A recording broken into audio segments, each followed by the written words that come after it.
आप सभी का इस वंदे भारत चैनल में स्वागत है। आज का जो वीडियो है वो प्रोनाउन का प्रैक्टिस सेट है। तो ये video class 11, class 12 plus SSC exam या डिफेंस से रिलेटेड जो भी बच्चे एग्ज़ाम की प्रिपरेशन कर रहे हैं उन सभी के लिए बहुत ही मोस्ट इम्पॉर्टेंट वीडियो है। इंग्लिश से रिलेटेड कोई भी पेपर हो, किसी भी टाइप का पेपर हो, अगर आप उसकी प्रिपरेशन कर रहे हैं, चाहे वो बैंक हो, एसएससी हो, डिफेंस हो, उन सभी के लिए बहुत ही मोस्ट इम्पॉर्टेंट वीडियो है। तो चलते हैं, देखते हैं प्रोनाउन का प्रैक्टिस सेट। तो जैसा कि स्क्रीन पे आ गए क्वेश्चंस, क्वेश्चन नंबर फर्स्ट को देखते हैं। Anyone of the two girls can solve this puzzle, this is the first question. ध्यान दीजिएगा, anyone of the two girls, यहाँ पर दो गर्ल्स की बात हो रही है, केवल टू गर्ल्स की बात हो रही है। जब दो पर्सन्स की बात होती है तो हम एनीवन का यूज नहीं कर सकते हैं। एनीवन की जगह हमें लेना पड़ेगा ईदर। ईदर का यूज करना पड़ेगा, हमें ईदर का यूज करना पड़ेगा।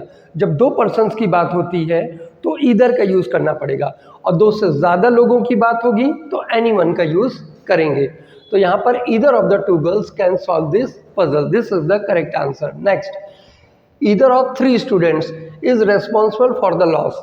अब ये either of the three students, यहाँ पर थ्री स्टूडेंट्स की बात हुई है, थ्री स्टूडेंट्स मतलब दो से ज्यादा। और जब दो से ज्यादा की बात होती है तो ईदर कभी नहीं लगता है, बल्कि वहां पर एनीवन का यूज करेंगे। एनीवन का यूज कर दीजिएगा। जहां पर दो से ज्यादा लोगों की बात होगी, दो से ज्यादा पर्सन्स की बात होती है, वहां पर एनीवन का यूज करेंगे। यहां पर आपको एनीवन का यूज करिएगा। थर्ड क्वेश्चन है, none of the two girls could complete the job. None of the two girls could complete the job. अब नन मैटर कितना है? दो। पर्सन्स कितने हैं? केवल दो। और जब दो पर्सन्स की बात होती है तो नीदर का यूज किया जाएगा, नन का नहीं। देखिए, अगर ईदर और एनीवन का पेयर रहेगा, ईदर और एनीवन, यदि ईदर है तो एनीवन, एनीवन है तो ईदर, और नन है तो नीदर, और या फिर नीदर है तो नन का यूज करेंगे। बस ध्यान आपको ये रखना है कि नीदर होता है दो लोगों में, तो नन है तो यहां नीदर हो जाएगा। अच्छा, नीदर क्यों किया? क्योंकि नीदर केवल दो पर्सन्स के लिए होता है, और नन जो होता है दो से ज्यादा के लिए होता है। तो नन और नीदर का पेयर रहेगा, और ईदर और एनीवन का पेयर रहेगा। इस पे भी जरा ध्यान दीजिएगा। नेक्स्ट क्वेश्चन है, वन शुड ओबे हिज एल्डर्स। तो ये शुड ओबे, ये मॉडल ऑक्सिलरी वर्ब और एक मेन वर्ब है। तो समझ लीजिए कि एक तरह से ये हेल्पिंग वर्ब है, और जो हेल्पिंग वर्ब है मेन वर्ब के पहले लिखा रहता है वो सब्जेक्ट होता है, और सब्जेक्ट जिंदगी में दो बनेगा, नाउन या प्रोनाउन। तो वन यहाँ पर हमारा या तो नाउन बनेगा या तो प्रोनाउन बनेगा।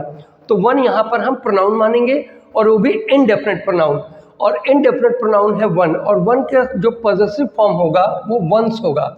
वन का जो पॉजेसिव फॉर्म होगा वो वंस होगा। वन अपने साथ वंस को लेगा।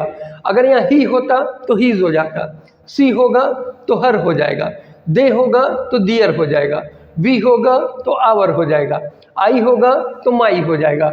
ये पॉजेसिव फॉर्म है, और वन का पॉजेसिव फॉर्म वंस होता है, इसलिए यहाँ वन लगेगा। नेक्स्ट है, each girl and every madam tried their best to finish the work before 7 PM। This is the question.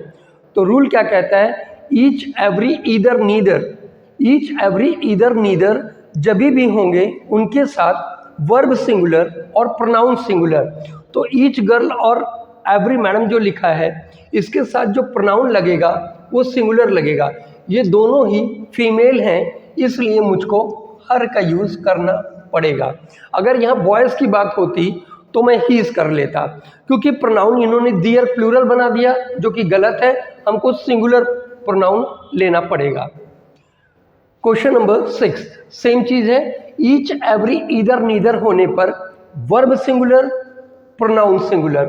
तो ईच एवरी, एवरी करके आ गया, तो हैव का मुझको हैज करना पड़ जाएगा, हैज। ये क्या हो जाएगा? हैज। और every man and every women. अब एक और बात ध्यान देंगे, ध्यान देने योग्य बात है कि यहाँ पर मेल है और यहाँ फीमेल। ऐसी कंडीशन में जो प्रोनाउन लगेगा वो सिर्फ मेल के अकॉर्डिंग लगेगा, ये पुरुष के आधार पे लगेगा। यहाँ मैन है और यहाँ वुमेन है, तो वर्ब तो सिंगुलर हो गई, वो तो ठीक है, लेकिन जो प्रोनाउन बनेगा वो भी सिंगुलर बनेगा और मेल के अकॉर्डिंग होगा, फीमेल के अकॉर्डिंग नहीं होगा। तो यहाँ पर बनेगा हीज, यहाँ हो जाएगा हीज। तो every man and every women answer हो जाएगा has his own fascinations. Fascinations मतलब लव, सम्मोहन। Every leader and every citizen have a duty towards their country. फिर वही बात, each every either neither, verb singular pronoun singular. तो verb मैंने singular ले लिया और प्रोनाउन भी मुझे सिंगुलर लेना पड़ेगा। प्रोनाउन भी मैंने सिंगुलर ले लिया और ये आंसर आपका बन गया।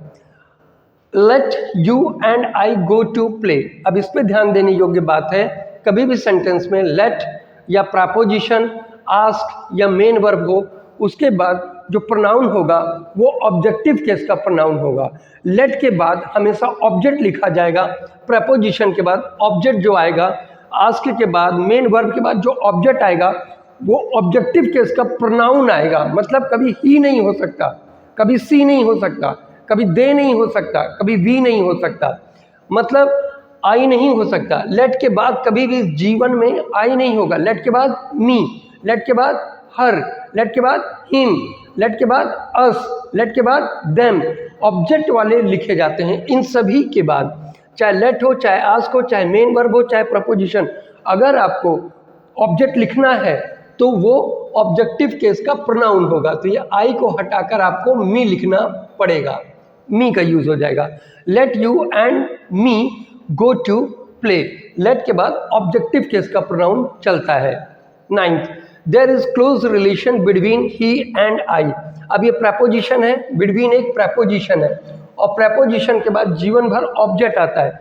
तो ही तो सब्जेक्ट है, इसको आपको करना पड़ेगा हिम। आई तो सब्जेक्ट है, इसको करना पड़ेगा मी। आप सब्जेक्ट लिख ही नहीं सकते। इन सभी शब्दों के बाद लेट, प्रपोजिशन, आस्क और मेन वर्ब, इसके बाद आप सब्जेक्ट वाली बात नहीं लिख सकते। आप ही नहीं लिख सकते, सी नहीं लिख सकते, दे नहीं लिख सकते। आपको जो लिखना है ऑब्जेक्ट वाली बातें लिखनी है। तो ही का ऑब्जेक्ट हिम हो जाता है, आई का मी, ये इसका ऑब्जेक्टिव फॉर्म है। Next question number 10th, each of the employees have to arrange their own vehicle. अब ध्यान देने योग्य बात है, ईच, एवरी, ईदर, नीदर, जीवन भर सिंगुलर वर्ब और सिंगुलर प्रोनाउन लेंगे। तो इसका सिंगुलर वर्ब हो जाएगा हैज, सिंगुलर वर्ब हैज, और सिंगुलर प्रोनाउन हो जाएगा हीज। और ये आंसर आपका आ गया जी। क्वेश्चन नंबर 11th ध्यान दीजिएगा, ईदर द टीचर और the students have left his classroom unlocked. This is the question.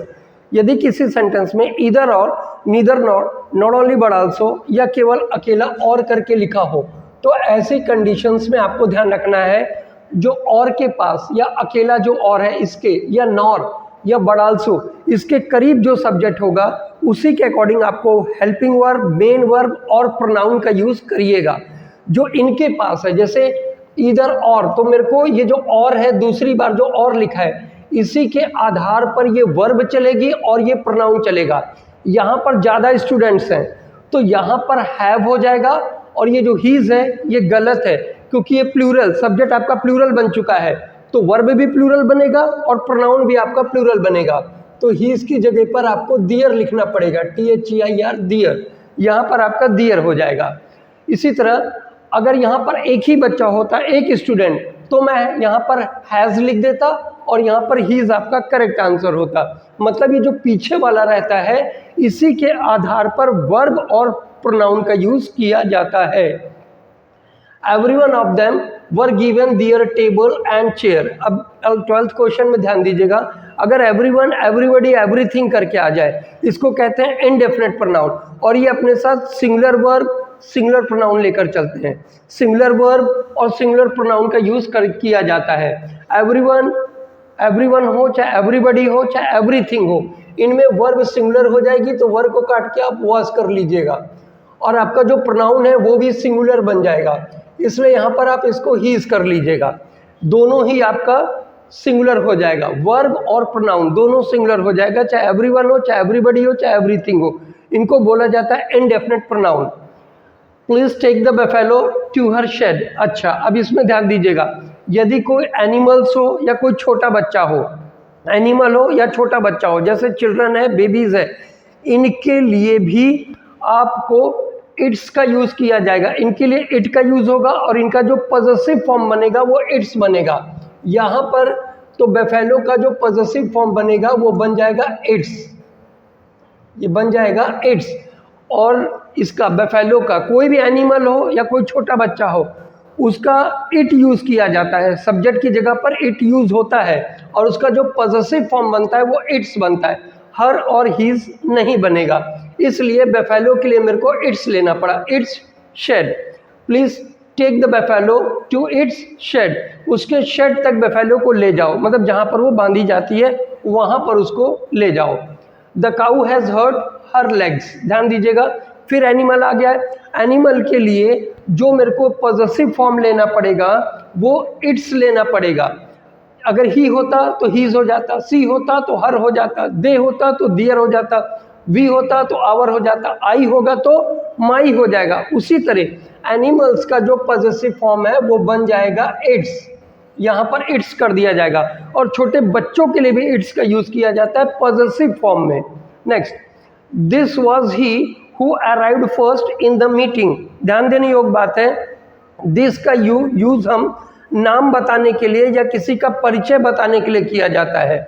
जैसे मैंने कहा this is All India Radio, this is my friend, this is my friend या this is All India Radio, तो किसी का नाम बताने में या किसी का परिचय कराने के लिए मैं दिस का यूज करता हूँ। यहाँ पर दिस वाज ही, दिस का यूज नहीं किया जा सकता है। जब किसी चीज पे जोर दिया जाए, मोहन ही था तो इट वाज मोहन, वह ही थी इट वाज सी, वे ही थे इट वाज दे। मतलब यहाँ पर आपको इट का यूज करके रखना है। जब जोर दिया जाए तो वहां पर इम्फेसिस करने के लिए इट का यूज किया जाता है। और इट के बाद हमेशा सब्जेक्ट आता है, मतलब इट के बाद आप हिम नहीं लिख सकते, इट के बाद हर नहीं लिख सकते, आपको इट के बाद सब्जेक्टिव केस का प्रोनाउन लिखना पड़ता है। तो इट वाज ही, मतलब वह ही था, वह ही था, he who arrived first in the meeting, जो कि मीटिंग में सबसे पहले आया। इट वाज ही मतलब वह ही था। जब जोर दिया जाए सेंटेंस में तो जब सब्जेक्टिव केस का प्रोनाउन हो तो आपको इट का यूज कर लिया करें। और दिस नहीं हुआ क्योंकि दिस तो किसी का नाम बताने में किया जाता है या परिचय कराने के लिए किया जाता है। Next, all which she said was incorrect, this is the question, all which she said was incorrect. तो जो कुछ उसने कहा वो क्या था, गलत था। तो ऑल के बाद जीवन भर रिलेटिव प्रोनाउन दैट का यूज किया जाता है। अगर कभी भी ALL ऑल लिखा हो तो उस सेंटेंस में रिलेटिव प्रोनाउन दैट का यूज होगा। और भी ध्यान देने योग्य बातें हैं, यदि कोई सुपरलेटिव डिग्री हो, ऑल हो, एनी हो, anybody, anything, much, nothing, little, somebody, no one, none, the same, noun, the only, noun, ETC, तो आपको हमेशा दैट का यूज करना पड़ेगा। रिलेटिव प्रोनाउन दैट का यूज किया जाएगा। अगर सुपरलेटिव डिग्री हो या फिर इनमें से जो भी वर्ड हैं आपके स्क्रीन पे नजर आ रहे हैं, ये शब्द आ जाएं तो वहां पर रिलेटिव प्रोनाउन हु और विच का ना करके दैट का यूज किया जाएगा। तो यहाँ विच को इरेज करके आप दैट लिख दीजिएगा, यहाँ पर हो जाएगा दैट। कभी भी अगर ये सारे वर्ड सेंटेंस में आ गए तो आपको दैट का यूज करना है, हु विच का यूज नहीं करना है। This is 8 o'clock bye my watch. अब ध्यान देने योग्य बात है, यदि किसी सेंटेंस में सर्दी, गर्मी, बरसात, दिन, महीना, मौसम की बात होती है या समय की बात होती है तो आपको इट का यूज करना है। अगर कोई नॉन लिविंग थिंग हो या सर्दी, गर्मी, बरसात, दिन, महीना, मौसम या समय की बात आ जाए तो सेंटेंस का प्रारंभ इट से करेंगे, दिस से नहीं। इसलिए आपको यहाँ इट लगाना पड़ेगा, इट का यूज करना पड़ेगा। अगर दिन है, संडे, मंडे, महीना है, जनवरी, फरवरी, ऐसी कोई भी बात आ रही है या कोई समय की बात आ रही है तो आपको इट का यूज करना पड़ेगा। Next question, who was the girl which came to meet you. ध्यान देने योग्य बात है, हु या व्हाट करके अगर कोई प्रोनाउन है, हु आ जाए या व्हाट आ जाए। क्वेश्चन 18 प्लस क्वेश्चन 19 दोनों ध्यान दीजिएगा। हु या व्हाट अगर प्रोनाउन आ गया, अगर आपका इंट्रोगेटिव प्रोनाउन हु या व्हाट आ गया है तो वहां पर आपको दैट का यूज करना पड़ता है, हु विच का नहीं यूज होगा। तो आपको वहां पर दैट का ही यूज करना पड़ेगा। तो फिर से एक और बार हम बता दें, अगर कभी भी हु आ जाए या व्हाट आ जाए, इंट्रोगेटिव प्रोनाउन, अपने बाद सिर्फ दैट लेते हैं और कुछ नहीं। हु हो या व्हाट हो, इंट्रोगेटिव प्रोनाउन, दोनों अपने बाद सिर्फ दैट को लेंगे और कुछ भी नहीं यूज कर सकते हैं। तो who was the girl that came to meet you, वो लड़की कौन थी जो आपसे मिलने आई, जो कि आई आपसे मिलने। तो यहां पर वैसे भी द गर्ल को एम्फेसिस कर दिया गया है, जोड़ दिया है, स्पेसिफिक बना दिया है, पर्टिकुलर गर्ल की बात है तो भी हम दैट का यूज कर सकते हैं। और दूसरी चीज हु आ गया है तो भी हम दैट का यूज करेंगे। एक तो हु है उससे पता चल गया, दूसरा द गर्ल लिख के उसको पर्टिकुलर या स्पेसिफिक बना दिया गया तो भी मैं दैट का यूज करूंगा। नेक्स्ट, अगर व्हाट आ जाए इंट्रोगेटिव प्रोनाउन, तो उस सेंटेंस में कभी हु या विच आएगा ही नहीं, वहां पर दैट का यूज कर दिया जाएगा, इसको भी ध्यान रखिएगा। Next question, I always purchase the item which is best in the market. मैं हमेशा परचेज करता हूं, स्पेसिफिक या पर्टिकुलर आइटम की बात है, विच इज बेस्ट जो कि बेस्ट होता है मार्केट में। तो यहां पर किसी खास आइटम की बात है, पर्टिकुलर आइटम की बात है, इसलिए मैंने दैट लगा लिया। और EST के पहले हमेशा द का यूज किया जाता है, वो आप ध्यान रखेंगे। सुपरलेटिव डिग्री के पहले द का यूज हो जाएगा। और ये जो द आइटम है ये स्पेसिफिक हो गया, कोई पर्टिकुलर आइटम की बात बता रहे हैं, क्योंकि द जो है डेफिनेट आर्टिकल है, निश्चित, ठीक है, डेफिनेट आर्टिकल है द, तो इसलिए इसको स्पेसिफिक या पर्टिकुलर बना दिया गया है, तो इस वजह से मेरे को यहाँ दैट का यूज करना पड़ा है। Question number 21, this is the same shirt which I saw in the shop. ये वही कमीज है जो मैंने कहाँ पे देखी थी, शॉप पे देखी थी, दुकान पर देखी थी। तो ध्यान दीजिएगा, सेम और सच अपने बाद कभी भी हु या विच नहीं लेकर आते हैं, वे अपने साथ दैट या एज का यूज करते हैं। सच या सेम, सच या सेम अपने साथ हु या विच कभी नहीं लेते हैं, वो लेते हैं तो सिर्फ दैट का यूज लेते हैं या एज का यूज करते हैं। सच और सेम दैट लेंगे या एज का यूज करेंगे बस। Question number 22, only those employees should be promoted whom are sincere. केवल वे ही कर्मचारियों को शुड बी प्रमोटेड किया जाना चाहिए हुम आर सिंसियर। देखिए, हुम का हिंदी यहां पर होगा जिसे जिसको, हुम की हिंदी हो रही है जिसे या जिसको, तो यहां पर जिसे या जिसको का सेंस नहीं आ रहा है, बल्कि सेंस आ रहा है जो या जो की। तो जो या जो की इंग्लिश हो जाएगी हु, आप यहां पर हु कर दीजिएगा। केवल वे ही कर्मचारियों को प्रमोशन दिया जाना चाहिए, प्रमोटेड किया जाना चाहिए, हु आर सिंसियर, जो कि क्या है, सिंसियर है, जो कि सिंसियर है, उन्हीं को प्रमोटेड किया जाना चाहिए। तो यहां पर हुम का सेंस नहीं निकल रहा है। हुम माने जिसे जिसको होता है, हु मतलब होता है जो या जो की। दूसरी खास बात, कभी भी सेंटेंस में दोज आ गया तो वहां पर रिलेटिव प्रोनाउन 100% हु का यूज कर दिया जाता है, ये दूसरा ट्रिक है। अगर कभी भी दोज आ गया तो उस सेंटेंस में हमेशा रिलेटिव प्रोनाउन हु ही लगाया जाएगा। अगला question, the leaders which do not love their country are not respected. ठीक है, तो लीडर्स ये लिविंग थिंग है, और लिविंग थिंग है तो कभी भी विच नहीं होगा, हु का यूज किया जाएगा। लिविंग थिंग के लिए हु का यूज किया जाता है, विच का नहीं। लिविंग थिंग के लिए हु का यूज होता है। लीडर्स जो कि do not love their country, जो अपने मुल्क से, वतन से मोहब्बत नहीं करते, उनका सम्मान नहीं किया जाता है। तो यहां पर लीडर्स लिविंग थिंग है तो अब मैंने हु का यूज कर दिया, विच गलत था। क्वेश्चन 24, दोज हु, जैसे कि मैंने ऑलरेडी आपको बताया, दोज अगर आ गया तो 100% रिलेटिव प्रोनाउन हु का यूज करते हैं। हुज का, हुम का कुछ कोई यूज नहीं होगा, आपको केवल हु का यूज करना है। वे जो कि, और हु का मतलब होता है जो या जो कि, वे जो कि रहते हैं कांच के घरों में, शुड नॉट थ्रो, उनको नहीं फेंकना चाहिए पत्थर दूसरों पर। जो कांच के घरों में रहते हैं उनको दूसरों के ऊपर पत्थर या दूसरों के घरों पर पत्थर नहीं फेंकना चाहिए। दोज अगर है सेंटेंस में तो रिलेटिव प्रोनाउन हु ही लगेगा, 100% कंफर्म है। Next question, it was me who telephoned you yesterday. मैं ही था जिसने कल आपको फ़ोन किया, मैं ही था जिसने कल आपको फ़ोन किया। तो ध्यान देना, अगर सेंटेंस का प्रारंभ इट से हो रहा है तो वहाँ पर सब्जेक्टिव केस का प्रोनाउन जीवन भर लगेगा। तो मी को हटाकर आप आई कर लीजिएगा, मी को हटाकर आई कर लीजिए। इट वॉज आई, इट के बाद सब्जेक्टिव केस का प्रोनाउन, सब्जेक्टिव केस मतलब ही होगा, सी होगा, दे होगा, यू होगा, वी होगा। कभी भी ऑब्जेक्ट वाला शब्द नहीं आएगा। ऑब्जेक्ट वाला जैसे मी, हर, देम, अस, ये गलत है। आपको केवल सब्जेक्टिव केस का प्रोनाउन यूज करना है। तो इट वॉज आई, मैं ही था, मैं ही था। हु टेलीफोन, जिसने फोन किया आपको कल। और हु का मतलब जो कि या जिसने होता है जब ये रिलेटिव प्रोनाउन बन जाए, मतलब जब पीछे फुल स्टॉप आ जाए। और अगर हु के बाद क्वेश्चन मार्क होता है तो हु का मतलब होता है कौन या किसने, और हु के बाद फुल स्टॉप आ जाए तो मतलब होता है जो कि जिसने, जो कि रिलेटिव प्रोनाउन है। Next, my brother and myself are glad to get your greetings. ध्यान देने योग्य बात है, आर क्या होता है? आर एक हेल्पिंग वर्ब है। हेल्पिंग वर्ब के पहले सब्जेक्ट का यूज होता है। और माई सेल्फ कभी जिंदगी में सब्जेक्ट नहीं बन सकता। जितने सेल्फ वाले शब्द हैं, जितने सेल्फ वाले शब्द हैं, मतलब रिफ्लेक्सिव प्रोनाउन या एम्फेटिक प्रोनाउन, ये कभी भी सेंटेंस के सब्जेक्ट नहीं बनेंगे।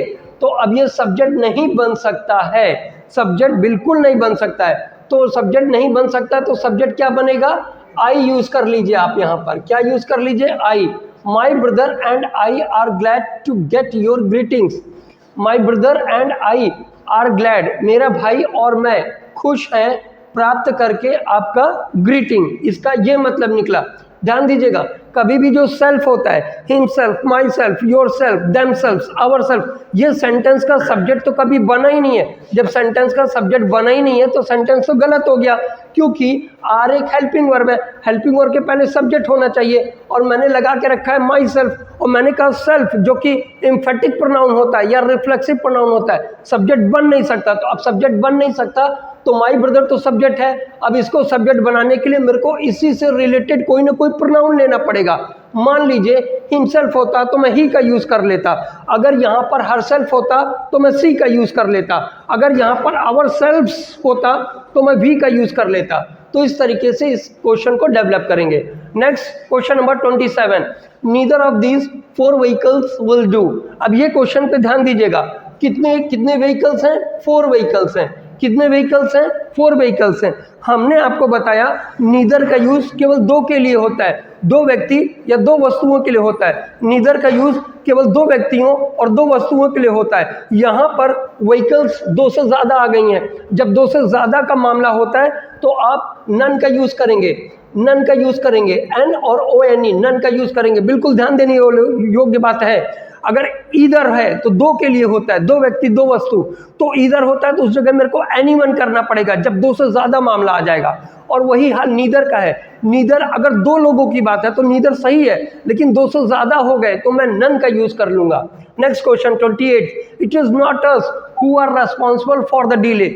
ध्यान देने योग्य बात है, इट कभी भी सब्जेक्टिव केस का प्रोनाउन लेता है। इट के बाद कभी ऑब्जेक्ट आ ही नहीं सकता है, तो इट के बाद ऑब्जेक्ट को इरेज करिए। आप यहाँ पर सब्जेक्ट ले लीजिए, वी का यूज करिए, यहाँ पर आप वी का यूज करिए। It is not we, it is not we. और घबरा ना जाइएगा कि सर जी वी लिखे हैं और यहाँ इसका यूज कर रहे हैं, नहीं, इट अपने साथ सिंगुलर वर्ब लेगा। वी के चक्कर में यहाँ आर ना समझ लीजिए आप, वो सही है। इट इज वी बिल्कुल करेक्ट आंसर है। यहाँ पर इज ही होगा, वहाँ आर ना समझ लीजिएगा आप, ठीक है। तो जब जोर दिया जाए, एम्फेसिस किया जाए, तो इट का यूज लिविंग थिंग के साथ भी किया जा सकता है। It is not we, it is not we who are responsible for the delay. कहने का मतलब इट अपने साथ कभी भी ऑब्जेक्टिव केस का प्रोनाउन नहीं लेगा, सब्जेक्टिव केस का प्रोनाउन लेगा। सब्जेक्ट वाली बातें लिखी जाएंगी। Question number 29, they admired his wife and he. उन्होंने, एडमायर्ड क्या होता है? एडमायर्ड एक वर्ब है, और वर्ब अपने बाद हमेशा ऑब्जेक्ट लेता है। प्रपोजिशन अपने बाद ऑब्जेक्ट लेता है, लेट अपने बाद हमेशा ऑब्जेक्ट लेता है। तो यहाँ पर एडमायर्ड एक वर्ब है, वर्ब के बाद आपको ऑब्जेक्ट लिखना है। और देखिए हीज वाइफ एंड ही। अब बताइए ही सब्जेक्ट है कि ऑब्जेक्ट? ही एक सब्जेक्ट है और मैंने कहा एडमायर्ड एक वर्ब है। पूरी जिंदगी पूरी अंग्रेजी विभाग का नियम है कि मेन वर्ब के बाद आपको ऑब्जेक्ट लिखना पड़ता है और आपने तो यहाँ सब्जेक्ट लिख दिया तो ये गलत हो गया। आपको ऑब्जेक्ट लेना है, मेन वर्ब के बाद आपको ऑब्जेक्ट लेना है। अब ये ऑब्जेक्ट आपका कैसे बनेगा? ही का हिम बना दीजिए, ऑब्जेक्ट आपका बन गया। अगर आई होता तो आप उसको मी कर लेते, सी होता तो हर कर लेते, तो ही गलत है, यहाँ पर आपको हिम करना पड़ेगा क्योंकि मेन वर्ब के बाद जीवन भर ऑब्जेक्ट का यूज किया जाता है। मेन वर्ब आ गया, लेट आ गया, प्रपोजिशन आ गया, या आस्क एक शब्द है, आस्क एक वर्ड है, आस्क। इनके बाद अगर आपको ऑब्जेक्ट केस, ऑब्जेक्टिव केस का ही प्रोनाउन लिखेंगे, सब्जेक्टिव केस का प्रोनाउन नहीं लिखेंगे। Question number 30, one can not bear his insult like this. ध्यान देने योग्य बात है। वन देखो, कैन क्या है? मॉडल ऑक्सिलरी वर्ब है, या आप समझ लो हेल्पिंग वर्ब है। और मॉडल ऑक्सिलरी वर्ब या हेल्पिंग वर्ब के आगे जो होता है वो सब्जेक्ट होता है, और सब्जेक्ट जिंदगी भर नाउन या प्रोनाउन होता है। अब वन आपका नाउन है या प्रोनाउन? अब आप बताइए। ये एक प्रोनाउन का शब्द है, और कौन सा प्रोनाउन है? इनडेफिनिट प्रोनाउन, अनिश्चयवाचक सर्वनाम। और अगर वन आ गया है तो वन के लिए जो पॉजेसिव फॉर्म है वो बनेगा वंस। क्या बन जाएगा? वंस। देखिए भैया, अगर यहां पर होता ही तो मैं यहां पर हीज लिख सकता था, अगर होता सी तो मैं यहां हर लिख लेता, अगर होता दे तो मैं दियर लिख लेता। ध्यान दीजिए, अगर आई होगा तो मैं माई लिख लूंगा, लेकिन अगर वन है तो वन से रिलेटेड जो पॉजेसिव प्रोनाउन होता है वो होता है वंस, इसलिए यहां पर करेक्ट आंसर हो जाएगा वन, क्योंकि वन का जो पॉजेसिव फॉर्म है वो है once. Question number 31, question number 31, my house is bigger than their. मेरा घर है बड़ा उससे, देन दियर मतलब उससे। अब ध्यान देने योग्य बात है, मेरा घर बड़ा है उससे, ये क्या वाक्य है? ये इलॉजिकल बात है। अरे मेरा घर बड़ा है उसके घर से, ये बोलोगे ना, ये थोड़ी है मेरा घर बड़ा है उससे। अरे सेम चीज का कंपैरिजन होता है। मेरा घर बड़ा है उनसे, मेरा घर उनसे बड़ा है, ये गलत है। मेरा घर है बड़ा देन मतलब की तुलना में, या से, उनसे बड़ा है मतलब उनके घर से बड़ा है। दियर हाउस का यूज करना चाहिए यहां पर। माई हाउस इज बिगर, मेरा घर है बड़ा किससे? उनके घर से। मेरा घर बड़ा है उनके घर से, उनसे तुलना नहीं होगी बल्कि उनके घर से तुलना होगी। मेरे घर की तुलना उनके घर से होगी। अब मेरे घर की तुलना किसी जानवर और चिड़िया से थोड़ी होगी, मेरे घर की तुलना उसी के घर से होगी। तो मेरा घर है बड़ा उसके घर से, ये मैटर सही होगा। लेकिन अभी भी ये पूरा सेंटेंस सही नहीं है। अब ध्यान दीजिएगा, माई क्या होता है? एग्जेक्टिव। अब घबरा ना जाइएगा कि माई प्रोनाउन है, माई ये जो है एग्जेक्टिव है। कौन सा एग्जेक्टिव है? पॉजेसिव एग्जेक्टिव है। और हाउस क्या है? नाउन है। तो पॉजेसिव एग्जेक्टिव और नाउन, पॉजेसिव एग्जेक्टिव नाउन बन जाएगा पॉजेसिव प्रोनाउन। अगर आपको दोबारा देखिए, अगर एक बार नाउन आ गया है तो दोबारा नाउन नहीं लिखा जा सकता है। आंसर ये सही हो चुका है, लेकिन बताया गया है कि संज्ञा को बार बार रिपीट नहीं किया जाता क्योंकि उससे भद्दापन आ जाता है। नाउन का रिपीटेशन हटाने के लिए मेरे को प्रोनाउन का यूज करना पड़ेगा। मेरा घर है बड़ा किससे? उसके घर से। तो ये जो बार बार हाउस आ रहा है इसी को मेरे को हटाना है। तो पॉजेसिव एडजेक्टिव, ये देखिए, ये भी दियर क्या है? एडजेक्टिव। हाउस क्या है? नाउन। पॉजेसिव एडजेक्टिव और नाउन को हटाकर हम क्या बना सकते हैं? Possessive pronoun. और इसका पॉजेसिव प्रोनाउन आप बनाएंगे तो बन जाएगा दियर्स, THEIRS, दियर्स। ये बनेगा इसका correct answer. My house is bigger then theirs, इसका ये करेक्ट आंसर है। देन दियर्स करके बनेगा, और दियर हाउस सही आंसर नहीं होगा क्योंकि मेरे को नाउन की रिपीटेशन से बचना है। पॉजेसिव एडजेक्टिव और नाउन, ये रहा पॉजेसिव एडजेक्टिव दियर, और ये नाउन, इनको हटाकर मेरे को पॉजेसिव प्रोनाउन लेना है तो दियर हो गया पॉजेसिव प्रोनाउन। जैसे हर का, हर क्या है? पॉजेसिव एडजेक्टिव, तो उसका पॉजेसिव प्रोनाउन क्या हो जाएगा? हर्स। ध्यान दीजिएगा, तो हर का क्या हो जाएगा? हर्स। और उसी तरह दियर का क्या बन जाएगा? दियर्स। तो यहां पर मेरे को पॉजेसिव एडजेक्टिव और नाउन की जगह पर पॉजेसिव प्रोनाउन का यूज कर लेना है। जैसे मैंने कहा आवर, अब ये OUR, आवर क्या है भाई? अब ये है पॉजेसिव एडजेक्टिव। अब मेरे को पॉजेसिव प्रोनाउन का यूज करूंगा तो कैसे हो जाएगा? Hours, OURS। तो पॉजेसिव प्रोनाउन का यूज किया जाता है। This is a secret between you and मी। अब ध्यान देने योग्य बात है, बिटवीन क्या है? बिटवीन एक प्रपोजिशन का वर्ड है और प्रपोजिशन जीवन भर अपने बाद ऑब्जेक्ट लेता है। और आई क्या है? आई एक सब्जेक्ट है, हमने बताया था। अगर मेन वर्ब आ जाए, प्रपोजिशन आ जाए, लेट आ जाए या आस्क आ जाए तो उसके बाद ऑब्जेक्टिव केस का प्रोनाउन आएगा, तो ये हो जाएगा मी। आई गलत है, आई नहीं होगा। आई तो सब्जेक्ट है और बिटवीन एक प्रपोजिशन है, प्रपोजिशन के बाद मुझको ऑब्जेक्ट लिखना पड़ेगा। Question number 33, my self did this work. ध्यान दीजिए, कभी भी इम्फेटिक या रिफ्लेक्सिव प्रोनाउन से वाक्य का प्रारंभ हो ही नहीं सकता, तो इससे रिलेटेड आप आई लगा दीजिए, आपका आंसर बन जाएगा। I myself did this work, मैंने खुद यह काम किया है। आई लगा दीजिए, उससे रिलेटेड आपको एक प्रोनाउन लेना पड़ेगा, क्योंकि सेल्फ करके कोई सेंटेंस प्रारंभ नहीं होता है। Myself, himself, yourself, themselves, ourselves, ऐसे सेंटेंस का प्रारंभ नहीं होता है। उससे रिलेटेड आप कोई ना कोई प्रोनाउन रख दीजिए, उसी से रिलेटेड आई माई सेल्फ कर लीजिएगा। या दूसरा भी तरीका है, एक और तरीका है, आप माई सेल्फ को इरेज करके केवल आई कर लीजिए। आई डिड दिस वर्क मतलब मैंने यह काम किया, मैंने यह काम किया। आप केवल आई लगा लीजिए तो भी आपका करेक्ट हो जाएगा, या आई माई सेल्फ कर लीजिए। अगर आप आई माई सेल्फ ये सब ना लिखें, केवल आई लिख देते हैं, सिर्फ आई लिख देते हैं, आई डिड दिस वर्क, तो भी सही है। दूसरा तरीका, I myself did this work, ये भी सही है और वो भी सही है। Next question, it is me. हमने कहा इट के बाद जीवन भर सब्जेक्टिव केस का प्रोनाउन आता है, ऑब्जेक्टिव केस का प्रोनाउन नहीं आएगा, तो इट इज मी नहीं, इट इज आई बन जाएगा। It is I who can help you, मैं ही हूं जो तुम्हारी मदद कर सकता है। इट इज आई, मैं ही हूं। और यहां पर लिविंग थिंग के साथ भी इट का यूज कर दिया जाएगा जब सेंटेंस में जोड़ दिया जाता है। नेक्स्ट क्वेश्चन, इट इज आई, यहां तो पहले ही ऑलरेडी आई आ गया है, मतलब सब्जेक्टिव केस का प्रोनाउन पहले ही आ गया है। तो आगे देखते हैं क्या गड़बड़ी है। हु एक रिलेटिव प्रोनाउन है, कभी भी सेंटेंस में हु, विच, दैट अगर आ जाए तो उससे आगे वाला जो नाउन या प्रोनाउन होता है उसके आधार पे वर्ब चलती है। तो आई के आधार पर हो जाएगा एम, आई के आधार पर हो जाएगा am. It is I who am your friend. ध्यान दीजिएगा, हु, विच, दैट अगर जो भी रिलेटिव प्रोनाउन होगा उससे आगे वाला जो नाउन या प्रोनाउन होगा उसके आधार पर वर्ब का यूज किया जाता है। तो it is I who am your friend. That's all, मिलते हैं आपसे नेक्स्ट वीडियो में। जय हिंद।